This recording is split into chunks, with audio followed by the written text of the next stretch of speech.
السلام عليكم ورحمة الله وبركاته إن الحمد لله والصلاة والسلام على سيد الأنبياء والمرسلين وعلى آله وأصحابه أجمعين সুপ্রিয় দর্শক মণ্ডলী বিবি নিউজের রমাদান উপলক্ষে বিশেষ আয়োজন জীবন জিজ্ঞাসার আজকের আয়োজনে আপনাদের সকলকে স্বাগত জানাচ্ছি। বরাবরের মতো আপনাদের সাথে রয়েছি আমি ইসমাইল হুসাইন। প্রতিদিনই আমাদের সাথে বাংলাদেশের প্রথিতযশা ইসলামিক স্কলারগণ থাকেন আমাদের যে নির্দিষ্ট টপিক রয়েছে সেই নির্দিষ্ট টপিকে কথা বলার জন্য। তারই ধারাবাহিকতায় আজকেও আমাদের সঙ্গে অত্যন্ত প্রাজ্ঞ একজন আলোচক রয়েছেন, আপনাদের সাথে আমি পরিচয় করিয়ে দিব। ইতিমধ্যে আপনারা জেনেছেন আজকে আমরা যে বিষয়ের উপরে কথা বলবো, অন্যায় প্রতিরোধে রোজার ভূমিকা। এই শিরোনামে কথা বলার জন্য আজকে আমাদের স্টুডিওতে উপস্থিত হয়েছেন দারুল উলুম ঢাকার সম্মানিত নাইবে মুহতামিম, বাংলাদেশ ইসলাম পরিষদের সম্মানিত মানবাধিকার খবর পত্রিকার সম্মানিত সহকারী সম্পাদক, আমাদের সকলের প্রিয় শ্রদ্ধাভাজন উস্তাজ মুহতারাম শেখ মুফতি আবু বকর সিদ্দিক দাই হাফিজাহুল্লাহ। সম্মানিত শাইখকে আমাদের অনবদ্য এই আয়োজনে স্বাগত জানাচ্ছি। আসসালামু আলাইকুম ওয়া রাহমাতুল্লাহ।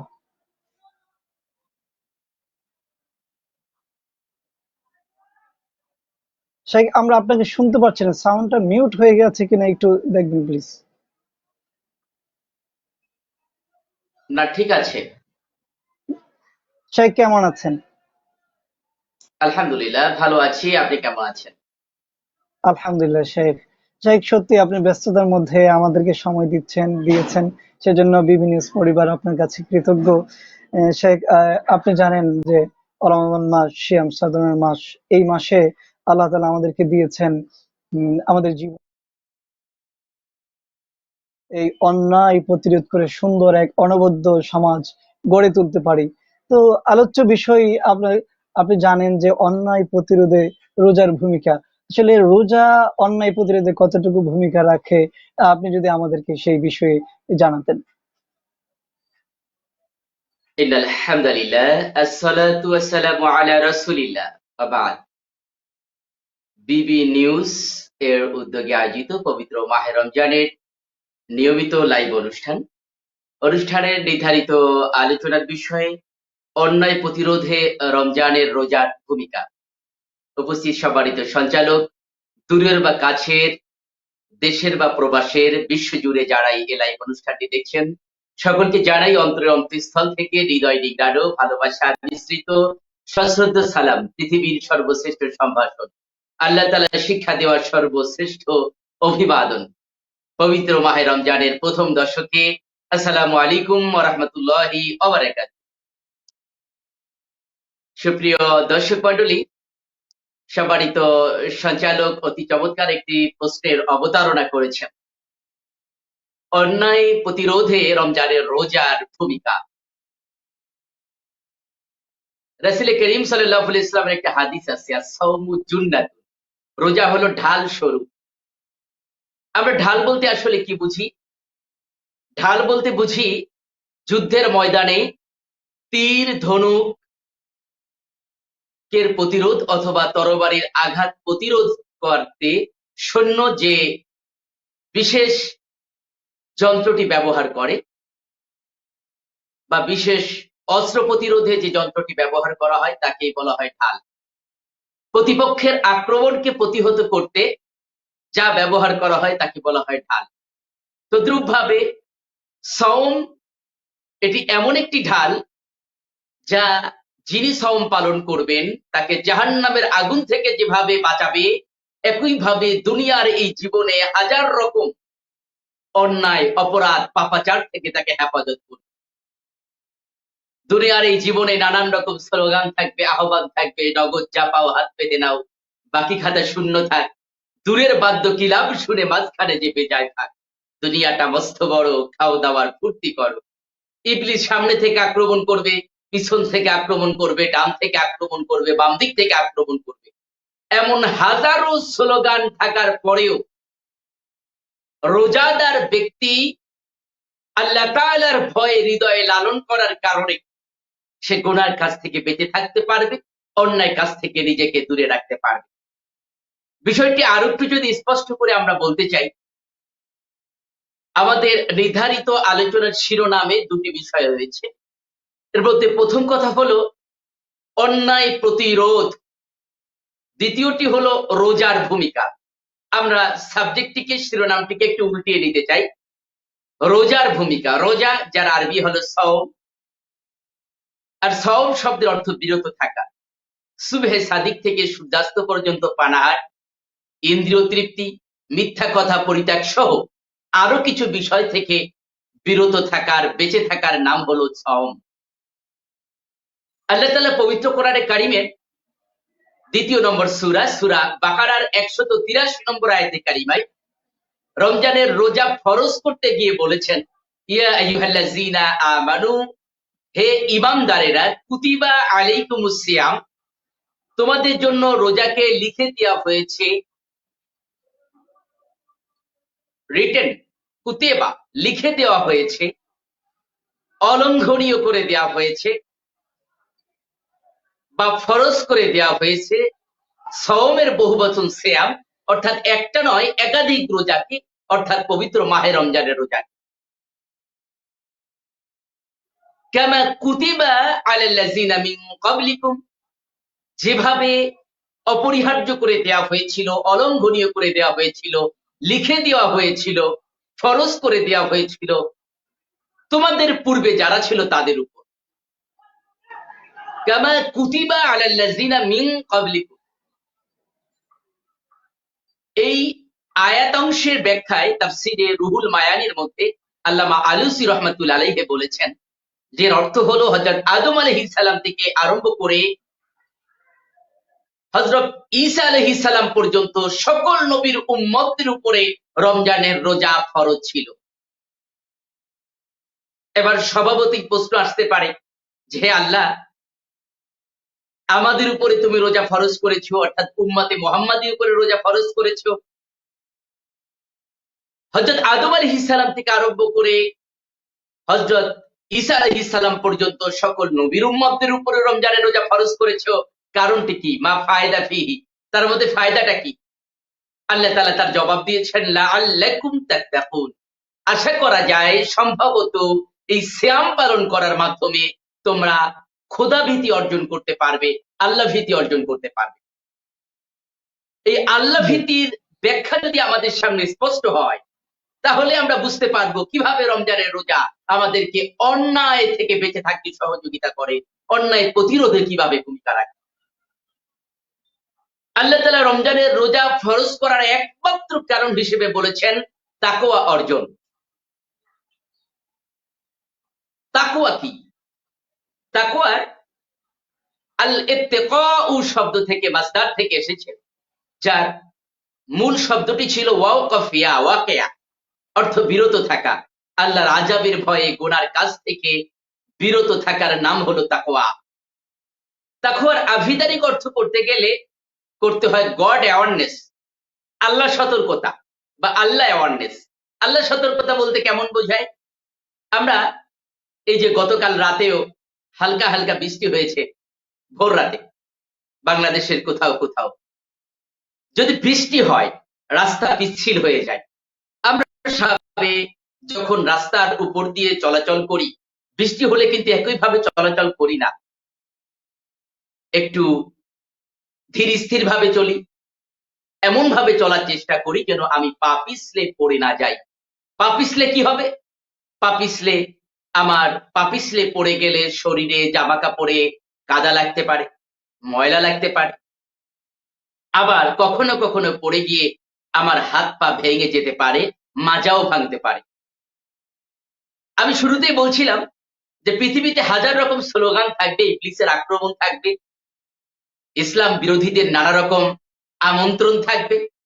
এই নানা আমন্ত্রণের মাঝে আল্লাহর সতর্কতার অর্থ হলো, যে ব্যক্তি সওম পালন করবে, যে ব্যক্তি তাকওয়াবান হবে, তাকওয়ার মানদণ্ডে যে নিজেকে উন্নীত করার চেষ্টা করবে, আল্লাহর ভয় হৃদয়ে লালন করে দুনিয়ার এই আহ্বানে সে পাড়া দিবে না, দুনিয়ার এই আহ্বানে সাড়া দিবে না, বরং সে অন্তরে লালন করবে ইন্নাল্লাহা ইয়ালামু মা বাইনা ফি সুদুরিকুম, নিশ্চয়ই আমাদের অন্তরের মধ্যে যা আছে তাও আল্লাহ তাআলা জানেন।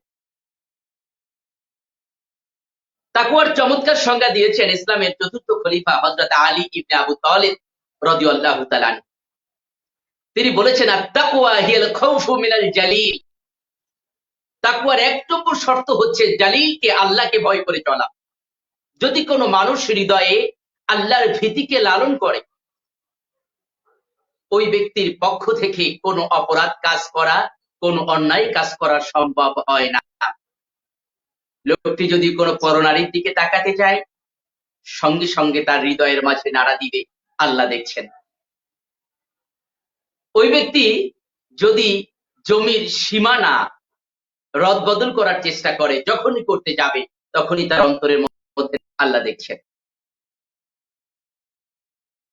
লোকটি যদি চুরি করতে যায়, তার হৃদয়ের মধ্যে একই সাড়া দিবে যে আল্লাহ দেখছেন। আসলে আল্লাহকে ভয় করার এই অনুভূতি থেকে শ্রেষ্ঠ অনুভূতি অন্যায় প্রতিরোধে দ্বিতীয়টি হতে পারে না। পবিত্র মাহে রমজানের রোজা এমন তাকওয়া জাগ্রত করলো, যে তাকওয়ার মাধ্যমে আল্লাহ ভীতি তৈরি হয়। তাকওয়ার 2 নম্বর শর্ত হযরত আলী রাদিয়াল্লাহু আনহুর বক্তব্য অনুযায়ী বলে, আমালু বিতানজিল, অবতীর্ণ বিষয়ের উপরে আমল করা। অবতীর্ণ বিষয় বলতে শুধুমাত্র কোরআন বোঝায় না। আমরা জানি হাদিসকেও বলা হয় ওহিয়ে গায়রে মাতলুব। আল্লাহ তাআলা পবিত্র কোরআনে কারিমে 53 নম্বর সূরা সূরা নাজম আয়াত নম্বর 3 ও 4 এ বলেছেন, ওয়ামা ইয়ানতিকু আনিল হাওয়া ইন হুয়া ইল্লা ওয়াহয়ু ইউহা। নবীজি এমন কোন কথা বলেন না যা তাকে ওহী হিসাবে জানানো না হয়। রাসূলে না গুপ্ত তা তো জিবরাইল, জিবরাইল না গুপ্ত তা না গুপ্ত পরওয়ারদিগার। রাসূল এমন কোন কথা বলেন না যা তাকে জিবরাইল না বলে, আর জিবরাইল এমন কোন কথা বলেন না যা তাকে পরওয়ারদিগার আল্লাহ না বলে। মুয়াত্তা শরীফের হাদিস আনাস ইবনে মালিক রাদিয়াল্লাহু তাআলা আনহু থেকে বর্ণিত, নবীজি বিদায় হজে যে বক্তব্যগুলো দিয়েছিলেন তার মধ্যে মোস্ট ইম্পর্টেন্ট, সবথেকে গুরুত্বপূর্ণ কথা ছিল, তারাকতু ফীকুম আমরাইন লান তাদিল্লু মা তামাসসাকতুম বিহিমা কিতাবাল্লাহি ওয়া সুন্নাত রাসূলিহি। তারাকতু ফীকুম আমরাইন, আমি তোমাদের কাছে রেখে যাচ্ছি দুটো নির্দেশনামা, লান তাদিল্লু, তোমরা কখনো পথভ্রষ্ট হবে না, মা তামাসসাকতুম বিহিমা, যদিও দুটি জিনিসকে আঁকড়ে ধরতে পারো। একটা হলো কিতাবাল্লাহ, আল্লাহর কিতাব অর্থাৎ কোরআন। আম্মাল কিতাবু ফাল কোরআন মুনাজ্জালু আলা রাসূল সাল্লাল্লাহু আলাইহি ওয়াসাল্লাম। কিতাব হলো কোরআন, যা রাসূল করিম সাল্লাল্লাহু আলাইহি ওয়াসাল্লামের উপরে অবতীর্ণ হয়েছিল। ওয়া সুন্নাত রাসূলিহি, রাসূলের সুন্নাহ। সুন্নাহর এই আমল হলো ওয়াল আমালু বিতানজিল।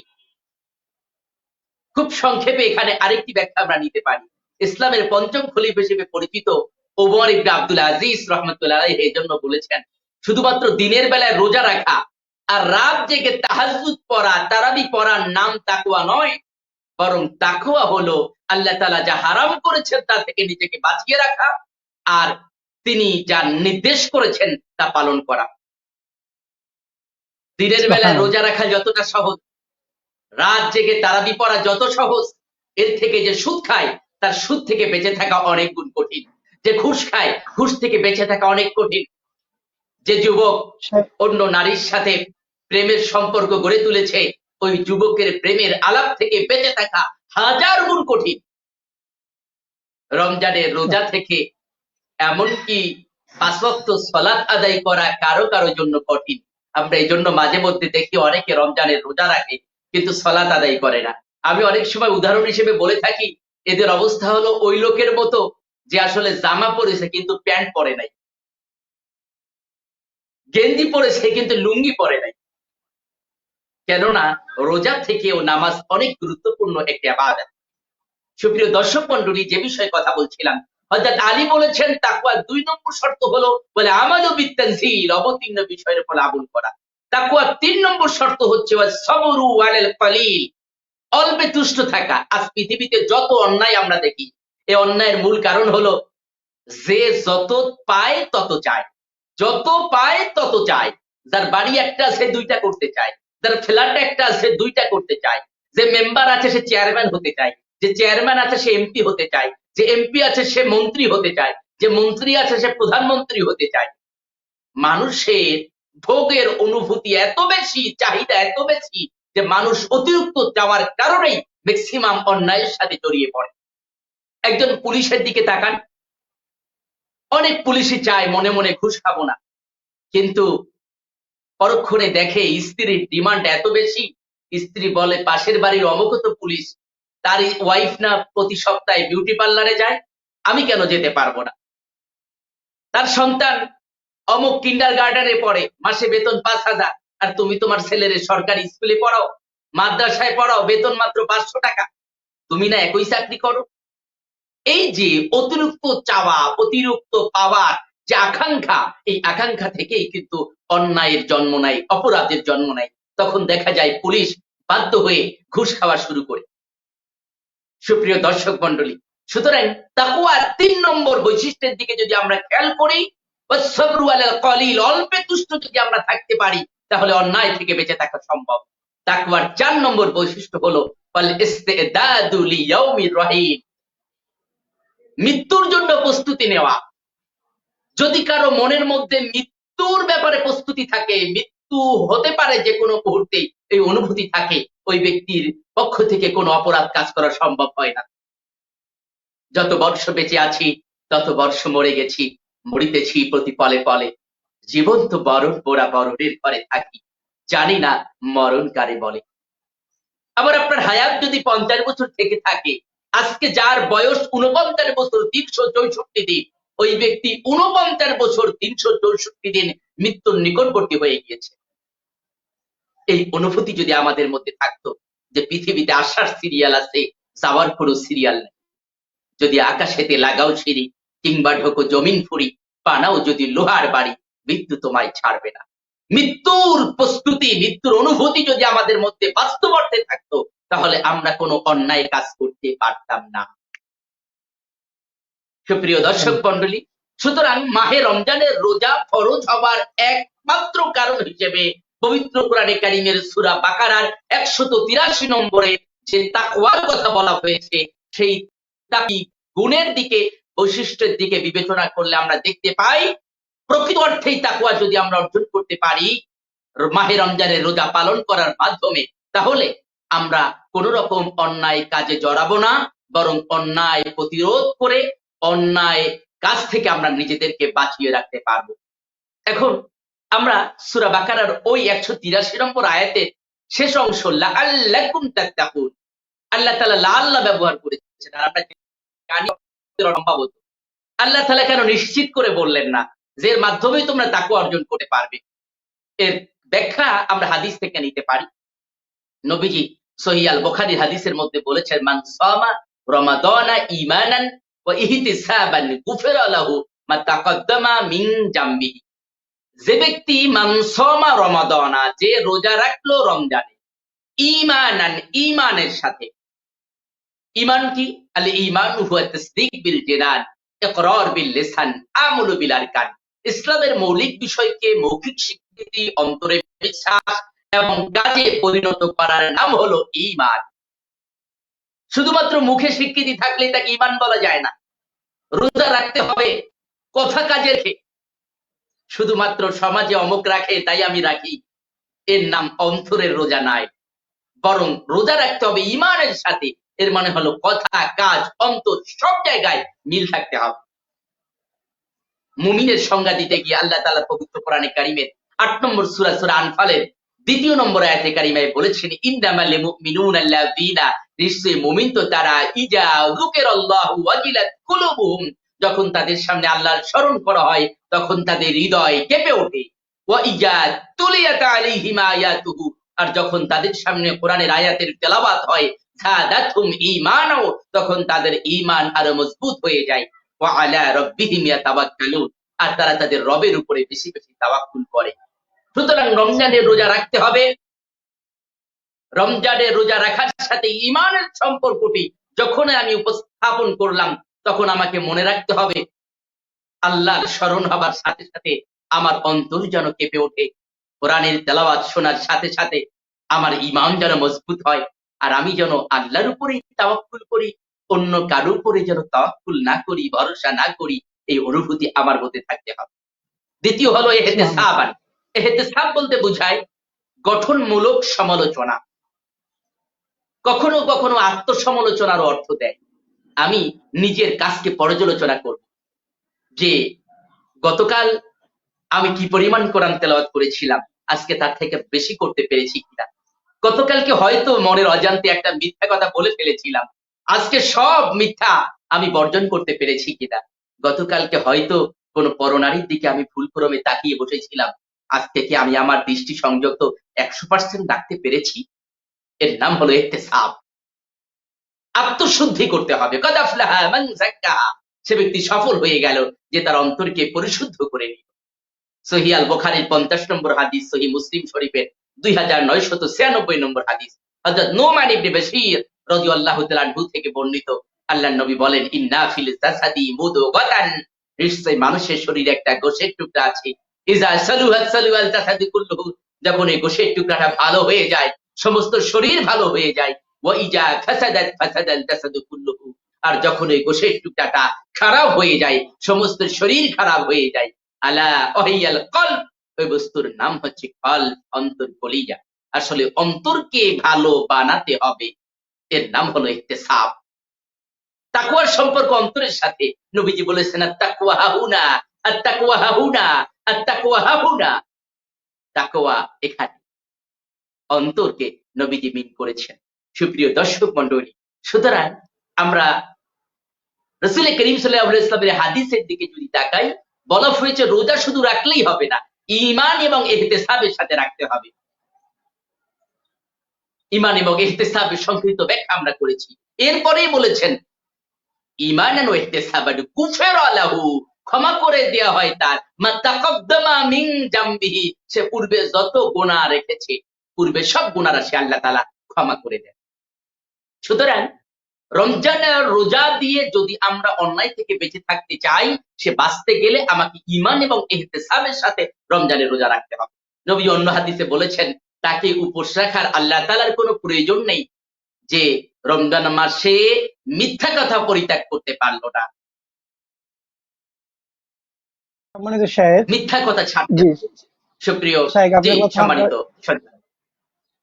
জি আলহামদুলিল্লাহ শায়েখ, আপনার কথা আমরা শুনছিলাম, আমাদের দর্শকরা অধীর আগ্রহে আপনার কথাগুলো শুনছিল।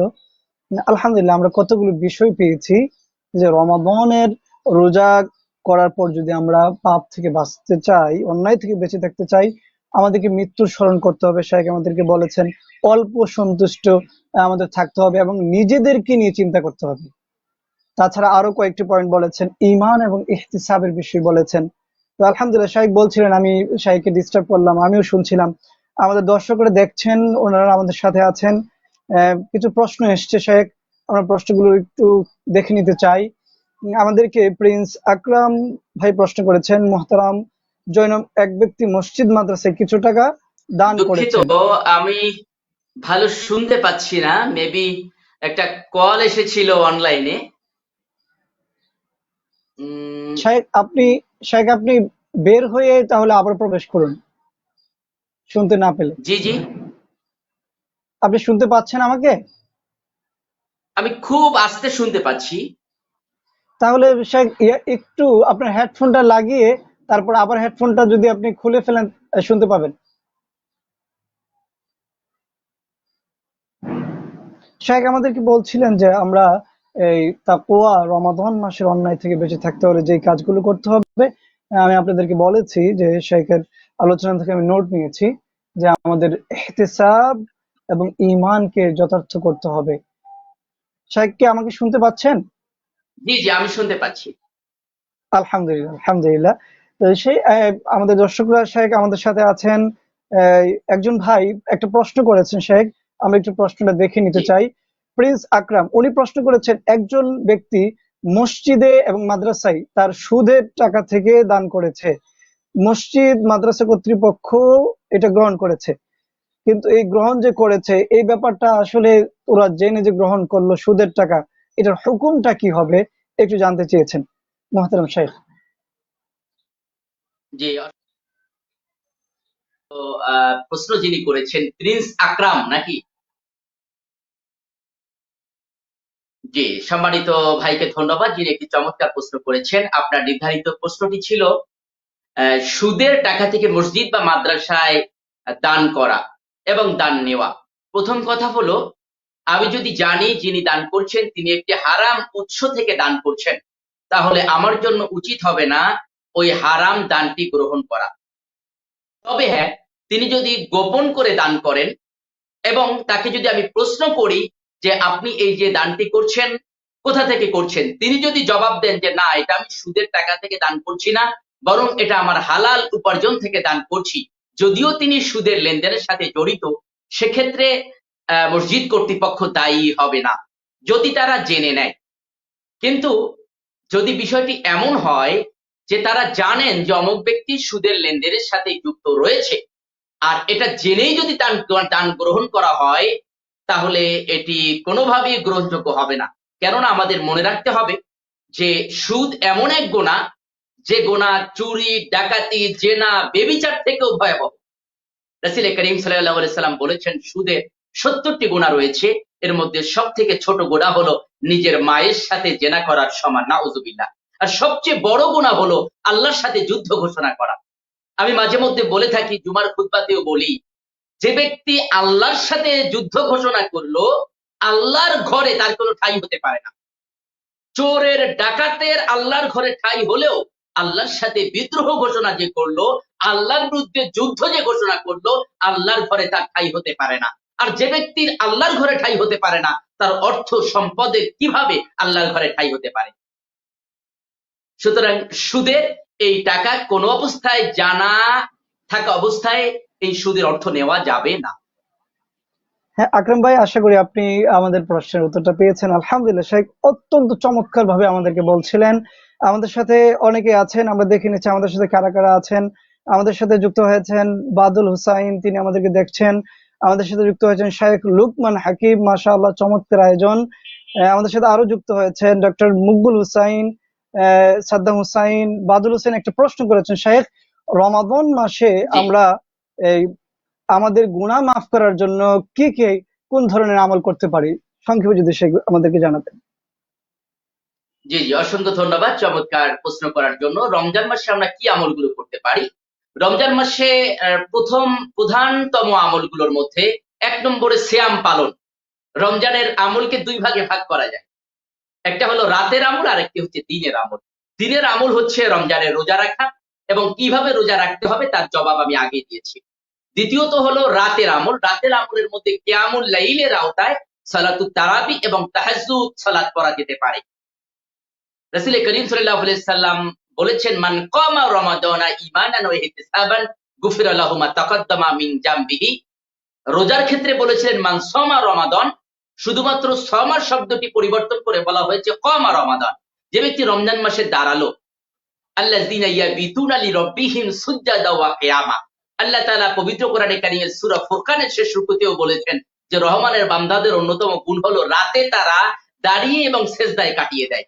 রমজান মাসের আমলকে ২ ভাগে ভাগ করা যায়। দিনের আমল সিয়াম পালন, রাতের আমল হচ্ছে সালাত আদায় করা, বেশি বেশি সালাত আদায় করা, সেটি তারাবি, তাহাজ্জুদ সহ নফল সালাত আদায় করা।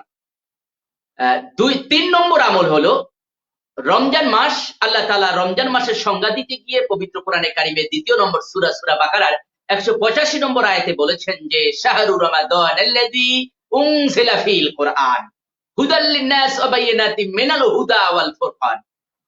শাহরু রমাদান মাস, আল্লাযী রমজান মাস হলো তা, আল্লাযী উনজিলা ফীল কুরআন, যাতে কোরআনে কারীম অবতীর্ণ হয়েছে। রমজান মাস কি? রমজান মাসের সংজ্ঞা হলো যে মাসে কোরআন অবতীর্ণ হয়েছে। কোরআন লিন-নাস, গোটা মানব জাতির জন্য, বায়িনাতিম মিনাল হুদা, হিদায়াতের সুস্পষ্ট বিবরণ, ওয়াল ফুরকান, এবং সত্য মিথ্যার মাঝে পার্থক্য নিরূপণকারী। সুতরাং এই রমজান মাসে আমাদের তৃতীয় হবে বেশি বেশি কোরআন তেলাওয়াত করা, কোরআন বোঝা, কোরআনের অর্থ করা, এবং মিনাল হুদা, সুস্পষ্ট হেদায়েত বর্ণনা যদি জানতে হয়, তাহলে শুধুমাত্র কোরআন তেলাওয়াত করলে হবে না। কোরআন তেলাওয়াতের পাশাপাশি কোরআন বুঝতে হবে, কথা পড়তে হবে, কোরআনের অর্থ আমাদেরকে। আমি গতকাল জুমার খুতবাতে বলেছিলাম, আমার মুসল্লিদের কাছে ওয়াদা নিয়েছি যে রমজান মাসে অর্থ সহ যারা যারা কোরআন পড়বেন, হাত উঁচু করেন। তাই এই রমজান মাসে এই সিদ্ধান্ত গ্রহণ করেই প্রতিদিন এক পারার অর্থ পড়া কোনোভাবেই কঠিন ব্যাপার নয়। 2-3 ঘন্টার সময় যদি আমরা দিতে পারি, 2-3 ঘন্টাও দরকার না, 1-1.5 ঘন্টা সময় দিলে কোরআনে কারিমের প্রতি পারার অর্থ আমরা শেষ করতে পারি। এই জন্য অর্থ আমাদের পড়তে হবে, কোরআন শিক্ষার পিছনে আমরা সময় লাগাতে পারি। তাহলে আমি আমলের ক্ষেত্রে 1 নম্বর আমল সিয়াম পালন, 2 নম্বর রাত জেগে ইবাদত করা, তাহাজ্জুদ এবং সালাত এবং নফল নামাজ, 3 নম্বর হচ্ছে কোরআন তেলাওয়াত করা, 4 নম্বর হচ্ছে কোরআনের অর্থ জানা বা কোরআন বোঝা, 5 নম্বরে রমজান যে আমল করতে পারি সেটি হলো অধিক পরিমাণে দান সদকা করা। হাদিসে সহিহ হাদিসের মধ্যে এসেছে রমজান মাসে নবীজির সাথে হযরত জিবরাইলের সাক্ষাতের পরে নবীজি বায়ু বাতাস তাড়িত অবস্থার মতো নবীজি দান করতেন। অর্থাৎ আমরা জানি বাতাস আনলিমিটেড। আমি মাঝে মধ্যে বলে থাকি যে সরকারি দলের লোকেরা যদি চাল, গম, ডালের মতো অক্সিজেন বা বাতাস খেয়ে যদি সিন্ডিকেট করে রাখতে পারতো, তাহলে বিরোধী দলের লোকদের আর বাঁচার উপায় ছিল না। আল্লাহ তাআলা ভালো করেই জানেন যে বান্দা আমার এই অবোধ গোলাম এই কাজ করতে পারে, তাই তিনি এই জাতীয় বিষয়গুলো নিজের সাথে রেখেছেন। তা বাতাস যেমন আনলিমিটেড আমরা পেয়ে থাকি, তদ্রুপ ভাবে রবিজি এত বেশি দান করতেন যার কোনো লিমিট ছিল না। তো রমজান মাসে আমরা বেশি বেশি দান করব। আর দানের সওয়াবের কথা তো আমরা জানি, 70 থেকে 700 গুণ পর্যন্ত আমরা সওয়াব পেতে পারি এই পবিত্র মাহে রমজানে দান করলে। তাহলে এটি হলো রমজান মাসের 5 নম্বর আমল।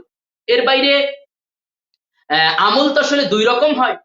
ইবাদতের 2টা দিক আছে, একটা হলো কিছু করব সেটা ইবাদত, আর হলো কিছু কাজ থেকে বিরত থাকবো এটাও ইবাদত। কিছু থেকে বিরত থাকার নামও ইবাদত। এর বাইরে আমরা মিথ্যা কথা পরিত্যাগ করে চলবো। অবশ্যই রমজান মাসে রোজা রাখবো, অর্থাৎ পানাহার করব না, এবং যত রকম পাপাচারমূলক কাজ আছে তা থেকে বিরত থাকবো, নিষিদ্ধ কাজগুলো থেকে বিরত থাকবো। এই জাতীয় কাজগুলো থেকে বিরত থাকাও রমজান মাসে আমাদের আমলের আওতাভুক্ত হতে পারে। জি সম্মানিত সঞ্চালক। জাযাকুমুল্লাহ খাইরান শেখ। আমরা শুনছিলাম, আলহামদুলিল্লাহ, আল্লাহ তাআলা আপনার ইলমকে আরো বরকত দান করুন। আমাদের সাথে অসংখ্য ভাই যুক্ত হয়েছেন। আমাদের এই প্রশ্নের উত্তর পেয়ে অলরেডি কমেন্ট করেছেন বাদল ভাই, উনি চমৎকার আয়োজন, আমাদের জন্য দোয়া করেছেন, আমিন। আগামীতে উনি আরো আয়োজন চাচ্ছেন, আলহামদুলিল্লাহ। ইলিয়াস শেখ, ইলিয়াস হাফিজাহুল্লাহ আমাদের সাথে আছেন, তিনি আমাদেরকে দেখছেন। শেখ, আরেকটা গুরুত্বপূর্ণ প্রশ্ন আমাদের কাছে এসেছে, সেটা হচ্ছে যে রোজার সময় ইবাদতের সর্বোত্তম সময় কখন, ইবাদত কখন তাড়াতাড়ি কবুল হয়?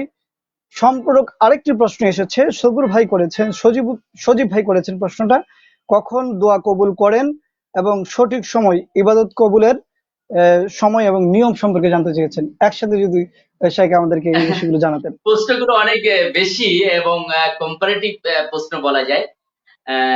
প্রথম কথা হলো রমজান মাসে দোয়া কবুলের সব থেকে উত্তম সময় ইফতারির পূর্ব মুহূর্ত। ইফতারির পূর্ব মুহূর্ত নাম্বার 1। নাম্বার 2 হলো রমজান মাসের দ্বিতীয় পার্ট। আমি আগের প্রশ্নের জবাবে বলেছিলাম যে দিনে রোজা আর রাতে হলো তাহাজ্জুদ, তারাবি এই সময়ে কাটানোর ব্যাপার, অর্থাৎ মান কামা রমাদান। তা দিনের ক্ষেত্রে আমি যদি বলি তাহলে বলবো ইফতারের পূর্ব মুহূর্ত হলো দোয়া কবুলের সময়। আর রাতের পার্টের ক্ষেত্রে যদি বলি এবং সেটাকে আমি 2 নম্বরে রাখতে পারি, সেটি হলো তাহাজ্জুদের সময়। তাহাজ্জুদের সময় দোয়া কবুলের মুহূর্ত।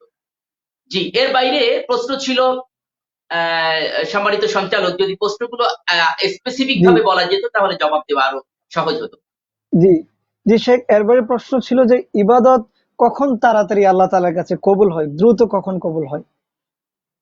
জি, আসলে ইবাদত কাকে বলে এটা নিয়ে একটু আগে বোঝা দরকার।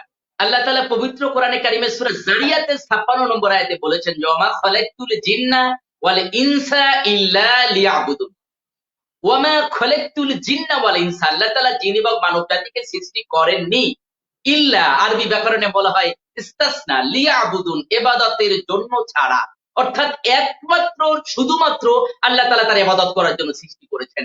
সুতরাং আমি যা করব সব ইবাদত হতে হবে। আমি যে কাজটি করব আমার অন্তরের কাছে যদি প্রশ্ন করি ইজ দিস ইবাদা, এটা কি ইবাদত, আমার অন্তর যদি জবাব দেয় ইয়েস, তাহলে সেটা ইবাদত। আর যদি অন্তর জবাব দেয় নো, তাহলে বুঝবো সেটা ইবাদত নয়। তাহলে আমার সব কাজগুলো ইবাদত। কিন্তু নিঃসন্দেহে প্রশ্নকর্তা প্রশ্ন করেছেন ইবাদত বলতে তিনি বিশেষ করে আমরা স্বাভাবিকভাবে ইবাদত বলতে যেগুলো বুঝি, তাসবিহ, তাহলিল, এরপরে কোরআন তেলাওয়াত, সালাত, তিনি সেই বিষয়গুলোকে হয়তো বুঝিয়েছেন। তা সেক্ষেত্রে আমি বলবো পবিত্র মাহে রমজান গোটা রমজান ইবাদতের জন্য উপযুক্ত সময়। এটা দিন রাত সকল সময় ইবাদতের উপযুক্ত সময়।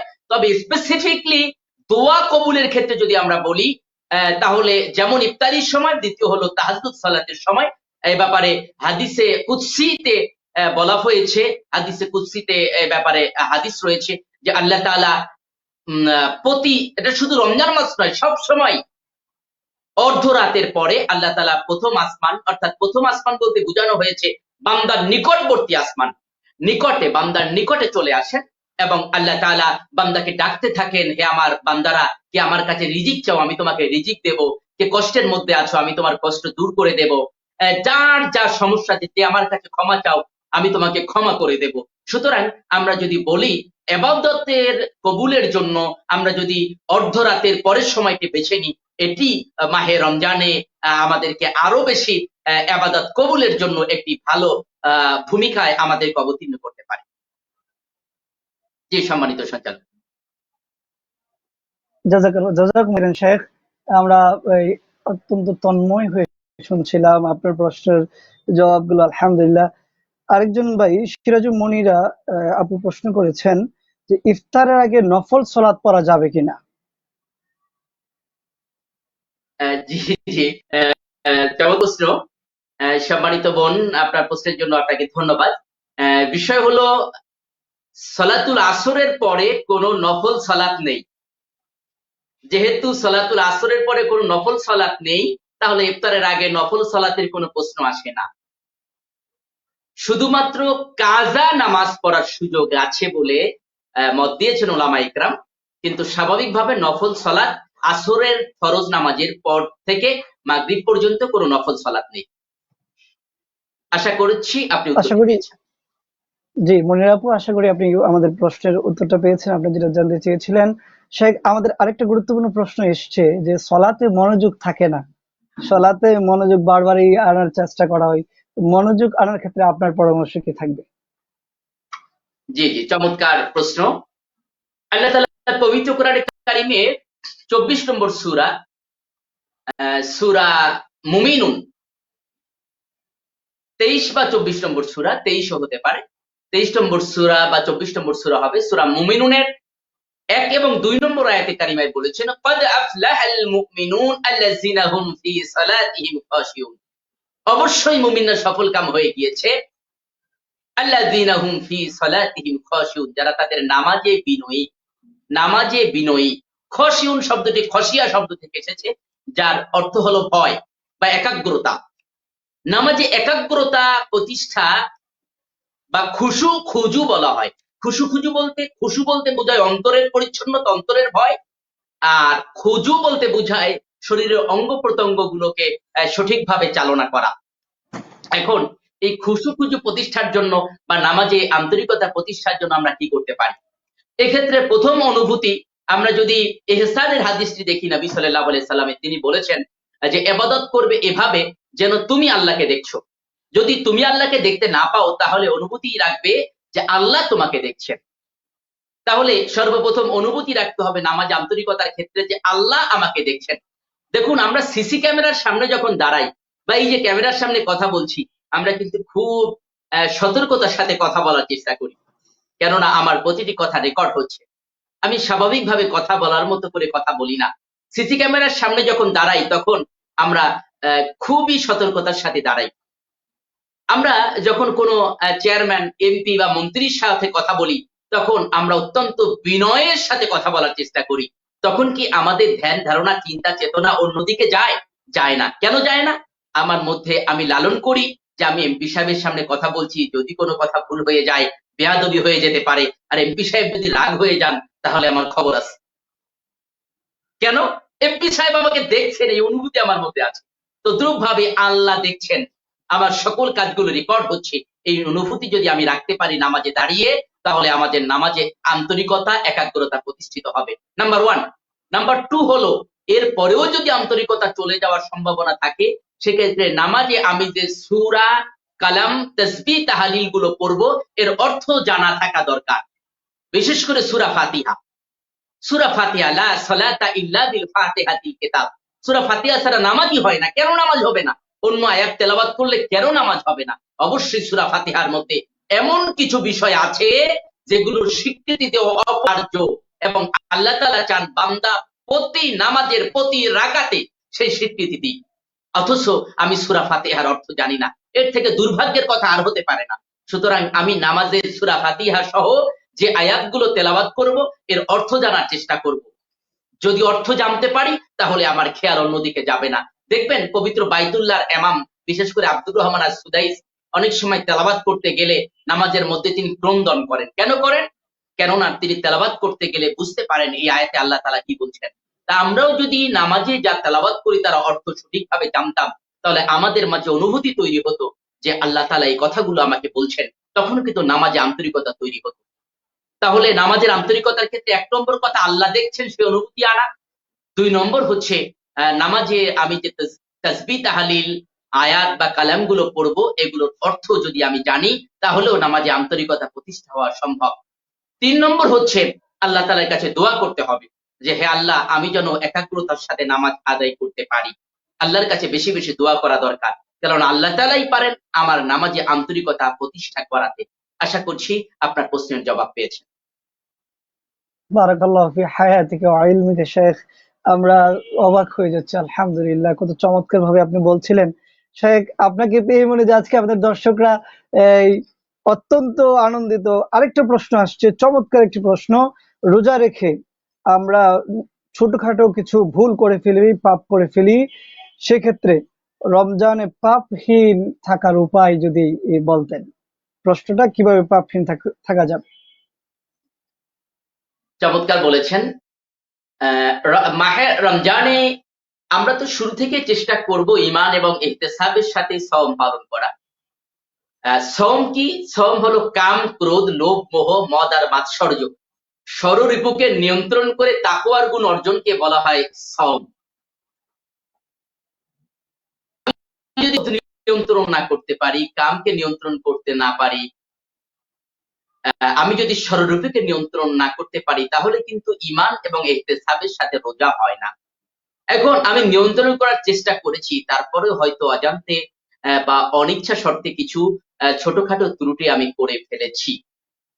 জি, সেক্ষেত্রে নিয়মটি হলো আমি যখনই অপরাধ করব সাথে সাথে আল্লাহর কাছে আমি ক্ষমা চাইবো। আস্তাগফিরুল্লাহ ওয়া তুবু ইলাইহি। আল্লাহ তাআলা পবিত্র কোরআনে কারিমের সূরা ফুরকানের ৭০ নম্বর আয়াতে বলেছেন, ইল্লা মান তাবা ওয়া আমানা ওয়া আমিলা আমালান সলিহান ফাউলাইকা ইউবাদদিলুল্লাহু সাইয়্যাতিহিম হাসানাত। আল্লাহ তাআলা বলছেন ওই ব্যক্তি ছাড়া যে ব্যক্তি গুনাহ থেকে ফিরে আসলো, ইল্লা মান তাবা, তওবা করলো, ওয়া আমানা এবং ঈমানকে মজবুত করে নিল বা ঈমান আনলো, ওয়া আমিলা আমালান সলিহান অতঃপর ভালো কাজ করলো, ফাউলাইকা ইউবাদদিলুল্লাহু সাইয়্যাতিহিম হাসানাত। আল্লাহ তাআলা তার পূর্বের সব গুনাহগুলোকে সওয়াব দ্বারা পরিবর্তন করে দেন। সুবহানাল্লাহ। আসলে এই ঘোষণার পরে আমাদের সামনে স্পষ্ট হয়, যখনই আমি অপরাধ যদি হয়ে যায় সাথে সাথে আমি তওবা করে নেব, আমি ক্ষমা চেয়ে নেব। আর তওবার ক্ষেত্রে শর্ত হলো সর্বপ্রথম গুনার স্বীকৃতি দিব এবং গুনার জন্য ক্ষমা চাইব। দ্বিতীয় হলো আমি আর কখনো ওই গুনাহটি করব না, এই ব্যাপারে আল্লাহ তাআলার কাছে আমি ওয়াদা করব। এর বাইরেও যদি আমি অপরাধ জাযাকুমুল্লাহ। কাজ থেকে বেঁচে থাকতে না পারি, তাহলে আমি নিজে নিজে কাফফারা দিতে পারি। কাফফারা যে এই অপরাধটা আমি কোনোভাবেই ছাড়তে পারছি না, ঠিক আছে, আমি ১০ রাকাত তাহাজ্জুদ পড়বো আজকে, বা ২ রাকাত তাহাজ্জুদ পড়বো আজকে, ৫০ টাকা দিয়ে দেব ভিক্ষুককে। এভাবে যদি আমি ছোট ছোট কাফফারা নিজেই নিজেকে দিয়ে আদায় করি, তাহলে এই গুনাহগুলো থেকে বেঁচে থাকা আরো সম্ভব। জি, সম্মানিত উপস্থাপক। জাযাকুমুল্লাহ খাইরান শেখ, জাযাকুমুল্লাহ খাইরান। জি, আশা করি শুকরিয়া। সবুজ ভাই আপনি প্রশ্নের উত্তর পেয়েছেন। আমাদের কাছে আরেকটা প্রশ্ন আসছে, ডক্টর মকবুল হোসেন উনি প্রশ্ন করেছেন, লাইলাতুল কদরের নামাজ কখন পড়তে হয়? লাইলাতুল কদরের বিষয়ে আমরা অবশ্য আরো সামনে আলোচনায় আসার সুযোগ থাকবে। লাইলাতুল কদর ছোট্ট করে বলুন। আমরা স্পষ্ট বুঝতে পেরেছি, লাইলুন শব্দের অর্থ রাত্রি, আর কদর মানে হচ্ছে ভাগ্য। আর লাইলাতুল কদরের রাত বলতে বোঝায় কোরআন অবতীর্ণের রাত। সুতরাং এই কদরের রাতটি ইফতারির পর থেকে, অর্থাৎ মাগরিবের সাথে সাথেই শুরু হয়ে যায়। মাগরিবের পর থেকে শুরু করে ফজরের আগ পর্যন্ত সমগ্র সময়ই আপনি ইবাদত করতে পারেন, সমগ্র সময়ই আপনি ইবাদত করতে পারেন ফজরের ওয়াক্ত হওয়ার আগ পর্যন্ত। এবং ফজরের ওয়াক্ত হয়ে গেলে তখন শুধুমাত্র ফজরের সুন্নাত এবং ফজরের ফরজ নামাজ ছাড়া অন্য কিছু পড়া যায় না, আপনারা জানেন। কিন্তু অর্থাৎ সুবহে সাদিক পর্যন্ত আপনি ইবাদত বন্দেগী করতে পারেন। আর ইবাদতের সময়ের পার্থক্যের দিক দিয়ে বিবেচনা করলে মাগরিবের পর থেকে অর্ধরাত্রির পরের ইবাদত গুলো আরো বেশি উত্তম, সুতরাং সেই সময়কে আপনি আরো একটু বেশি গুরুত্ব দিতে পারেন। তবে ওভারঅল গোটা রাতই ইবাদত করার উপযুক্ত, নামাজ পড়ার উপযুক্ত। জি সম্মানিত সঞ্চালক। জি, রমাদানের যে বেজোড় রাত্রগুলো রয়েছে সেই রাত্রগুলোতে আপনি কদরের শাইখ যেভাবে বলেছেন আপনি করতে পারেন। জি জি, আমি শেখ অবশ্য আরেকটা প্রশ্ন। কদরের রাত কোনটি এটাকে স্পষ্ট করিনি, আমি শুধু রাতের কথাই বুঝিয়েছি। এর বাইরে জি জি রমজানের শেষ দশক, শুধুমাত্র বেজোড় রাতের কথা আমি বলবো না, কেননা ভৌগোলিক কারণে বৈজ্ঞানিকদের গবেষণা দ্বারা প্রমাণিত হয় কখনো কখনো পৃথিবীর বিভিন্ন দেশে একই সময়ে কারো জোর কারো বেজোরও পড়তে পারে। সেদিক দিয়ে সতর্কতার দিক দিয়ে বিবেচনা করলে শুধুমাত্র বেজোর নয়, বরং রমজানের শেষ দশক জুড়ে প্রতি রাতেই আমাদের ইবাদত করা উচিত। জাযাকুমুল্লাহ খাইরান শেখ। শেখ আরেকটা প্রশ্ন আসছে, তাহাজ্জুদ পড়ার সঠিক নিয়ম এবং সময়, পাশাপাশি সম্পর্ক একটা বিষয় উনি উল্লেখ করেছেন যে তারাবির সালাত আশা এবং এশার সালাত 12টায় পড়া যাবে কি? জি শেখ, তাহাজ্জুদ পড়ার সঠিক প্রশ্ন নিয়ম আসলে এবং সময়। একসাথে হয়ে গেলে একটু জটিলতা তৈরি হয়। প্রথম প্রশ্ন ছিল আচ্ছা, বোধহয় তাহাজ্জুদ সালাত দিয়ে। তাহাজ্জুদ এই সালাত তাহাজ্জুদ সালাত পড়ার দুই, সময় এবং নিয়ম। জি তাহাজ্জুদ সালাত সময় হলো অর্ধ রাতের পরে, সেদিক দিয়ে আমরা রাত 12টার পরে ধরে থাকি। তবে স্বাভাবিক নিয়ম হলো আপনি গোটা রাত যদি 11 ঘন্টা হয়, সমগ্র রাত অর্থাৎ মাগরিব থেকে ফজর পর্যন্ত মোট সময় যদি 11 ঘন্টা হয়, তাহলে আপনি 11 অর্ধেক, আপনি 5.5 ঘন্টা পার হওয়ার পরে তাহাজ্জুদ করতে পারেন। যদি 12 ঘন্টা হয়, 6 ঘন্টা পার হওয়ার পরেই আপনি করতে পারেন। অর্থাৎ অর্ধ রাত পার হলে তাহাজ্জুদের ওয়াক্ত শুরু হয়ে যায়। তবে আশা করি ভাই শেষ উত্তর দিয়েছেন। রাতটি তাহাজ্জুদ পড়ার জন্য অতি উত্তম। শেষ রাত অর্থাৎ রাতের 2/3 পার হওয়ার পরে তাহাজ্জুদ পড়া অতি উত্তম, এটি আরো বেশি ফায়দা রাখে। তবে অর্ধরাত্রির পরে তাহাজ্জুদের ওয়াক্ত হয়ে যায়। দ্বিতীয় হলো তাহাজ্জুদ রাকাত কত। রাসূল করিম সাল্লাল্লাহু আলাইহি সাল্লাম তাহাজ্জুদ নামাজ সাধারণত 8 রাকাত করতেন, 8 রাকাত করতেন। এবং কোন কোন হাদিসে বলা হয়েছে এক সালামে 8 রাকাত করতেন। তা সেক্ষেত্রে আপনি 2 রাকাত করেও পড়তে পারেন। এবং তাহাজ্জুদ সালাত 2 রাকাত, 4 রাকাত, 6 রাকাত, 8 রাকাত, 10 রাকাত, 12 রাকাত আপনি যত পারেন করতে পারেন, 2 রাকাত করে পড়তে পারেন, তাতে কোনো সমস্যা নেই। আবার 8 রাকাতও পড়তে পারেন, সেটি রাসূল করিম সাল্লাল্লাহু আলাইহি সাল্লামের সুন্নাহর সাথে অধিক সাদৃশ্যশীল। আশা করছি তাহাজ্জুদ সংক্রান্ত জবাব পেয়ে গিয়েছেন। জি, দ্বিতীয়ত আরেকজন জাযাকুমুল্লাহ খাইরান। ভাইয়ের প্রশ্ন ছিল সালাতুত তারাবি নিয়ে বোধহয়। জি শেখ, দ্বিতীয় প্রশ্নটা ছিল যে তারাবি ও এশার সালাত কি রাত 12টার পর পড়া যাবে? যে এশার সালাতের ওয়াক্ত, এশার সালাতের ওয়াক্ত ফজরের সালাতের ওয়াক্ত শুরুর আগ পর্যন্ত থাকে। তবে রাত 12টার পরে পড়লে মাকরুহ হবে। রাত 12টার পরে পড়লে কাজা হবে না, যেহেতু ওয়াক্ত ফজরের সালাতের আগ পর্যন্ত থাকে, কিন্তু মাকরুহ হয়ে যাবে। সুতরাং উচিত হবে রাত 12টার আগে এশার সালাত পড়া। আর এশার সালাত আরো আগে পড়া, মুস্তাহাব ওয়াক্তে পড়াটা মুমিনের জন্য ভালো। কেননা পবিত্র কোরআনে কারিমের সূরা নিসা 104 নম্বর আয়াতে আল্লাহ তাআলা বলেছেন, ইন্নাস সালাতা কানাত আলাল মুমিনিনা কিতাবাম মাওকুতা। 4 নম্বর সূরার 104 নম্বর আয়াত, মেবি নির্ধারিত সময় নামাজ পড়া মুমিনদের জন্য ফরজ। তা আকিমুস সালার অন্যতম ব্যাখ্যাও নির্ধারিত সময় নামাজ পড়া, হযরত কাতাদার ব্যাখ্যা অনুযায়ী। তা সেদিক দিয়ে উচিত হলো আজানের পরপরই সালাত আদায় করে নেওয়া। যদিও কোন কোন ইমাম একটু এশার সালাত একটু দেরি করে পড়ার পক্ষে মত দিয়েছেন, কেননা নবীজির সুন্নাহ হলো এশার সালাতের পরে আর কোন রকম কাজ করা যাবে না, কিছু করা যাবে না, বরং ঘুমিয়ে পড়তে হবে। সেদিক দিয়ে এশার সালাত একটু দেরি করে পড়ার ব্যাপারে ইমাম আযম আবু হানিফা রাহমাতুল্লাহ আলাইহি মত দিয়েছেন। তবে সেটা বেশি দেরি করে নয়, সেদিক দিয়ে আমাদের যতটা কাছাকাছি সম্ভব কাজগুলো শেষ করে সালাতুল এশা আদায় করা উচিত। যেমন আমরা একটু দেরি করার ক্ষেত্রে দেখি মাদ্রাসাগুলোর প্র্যাকটিসে অনেক মাদ্রাসাতে রাত 9টায় পড়া হয়। তা আমি সেদিক দিয়ে বলবো রাত 9টা 9:30টার পরে না পড়াই ভালো যদি মুস্তাহাব ওয়াক্তে পড়তে চাই। এরপরেও 12টার আগ পর্যন্ত পড়তে পারবো, কিন্তু 12টার পরে পড়লে মাকরুহ হয়ে যাবে, অপছন্দনীয় হবে। সেক্ষেত্রে নামাজে আমার সওয়াব কমে যাবে। জাযাকুমুল্লাহ খাইরান শেখ, আল্লাহ তাআলা আপনার ইলমে বরকত দান করুন। আমরা শুনছিলাম এই আমিন। মাকরুহ বিষয়টি কি, যদি একটু খুলে বলতেন। জি, মাকরুহ মাকরুহ বিষয়টা কারহুন শব্দ থেকে এসেছে, এর অর্থ হলো অপছন্দনীয়। অর্থাৎ ইসলামী শরিয়ত যেটাকে অপছন্দনীয় করেছে কিন্তু হারাম করেনি তাকে বলা হয় মাকরুহ। আর মাকরুর ক্ষেত্রে দুটি বিষয় হতে পারে। মাকরুহ যদি হয় কোনো কিছু, তাহলে প্রথমে সওয়াব কমে যাবে, দ্বিতীয় হলো সগীরা গুনাহ হতে পারে। আশা করি ভাই আপনি উত্তরটা পেয়েছেন। জাযাকুমুল্লাহ খাইরান শেখ। শেখ, আপনি আমাদেরকে অত্যন্ত মূল্যবান প্রশ্নের উত্তরগুলো দিচ্ছিলেন এবং কথা বলছিলেন। শেখ, সর্বশেষ আমাদের যে আজকের মৌলিক যে বিষয়টা ছিল, এখানে যদি আপনার নতুন কোনো পয়েন্ট আমাদেরকে বলার থাকে, আমরা সেই পয়েন্টগুলো শুনে ইনশাল্লাহ আমাদের আজকের প্রোগ্রাম শেষ করতে চাই। অসংখ্য ধন্যবাদ সম্মানিত সঞ্চালক। আদৌ আমিও আর সময় নিতে পারছি না, আমার 3:30টা থেকে আরেকটা প্রোগ্রাম রয়েছে। তারপরও আমি 1 থেকে 2 মিনিটের মধ্যে সমাপনী কথা টানার চেষ্টা করছি। আমরা শুরুতে আলোচনা করেছিলাম অন্যায় প্রতিরোধে রোজার ভূমিকা। সেক্ষেত্রে আমরা বলেছি পবিত্র মাহে রমজানের রোজা যেহেতু তাকওয়া অর্জনের জন্য ফরজ হয়েছে, সুতরাং তাকওয়ার মৌলিক বৈশিষ্ট্যগুলোর দিকে খেয়াল করলে আমরা অন্যায় থেকে বেঁচে থাকতে পারি। এবং দ্বিতীয়ত মাহে রমজানে অধিক পরিমাণে ইবাদত অর্থাৎ সালাত আদায়ের কথা রয়েছে। অর্থাৎ রাতের ইবাদত মানেই হলো সেখানে তারাবি তাহাজ্জুদের প্রশ্ন এসে গিয়েছে। আর সালাতের ক্ষেত্রে আমরা জানি যে ইন্নাস সালাতা তানহা আনিল ফাহশাই ওয়াল মুনকার, নিশ্চয়ই নামাজ যাবতীয় অন্যায় এবং অশ্লীল কাজ থেকে আমাদেরকে হেফাজত করে। সুতরাং বেশি বেশি নামাজ আদায় করলেও আমরা অন্যায় অশ্লীল কাজ থেকে বেঁচে থাকতে পারবো। সর্বোপরি তাকওয়ার অনুভূতি আমাদের মাঝে থাকলে ইনশাআল্লাহ অন্যায় কাজ থেকে বেঁচে থাকতে পারবো। আর অন্যায় কাজ থেকে বেঁচে থাকতে পারলেই আমাদের জীবন হবে শ্রেষ্ঠ জীবন।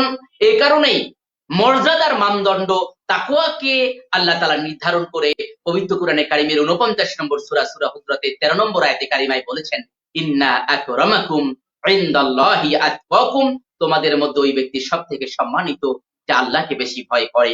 আসলে আল্লাহকে বেশি ভয় করলে তাকওয়ার গুণ অর্জন করতে পারলে সিয়াম সাধনা সার্থক হবে, সিয়ামের হক আদায় হবে।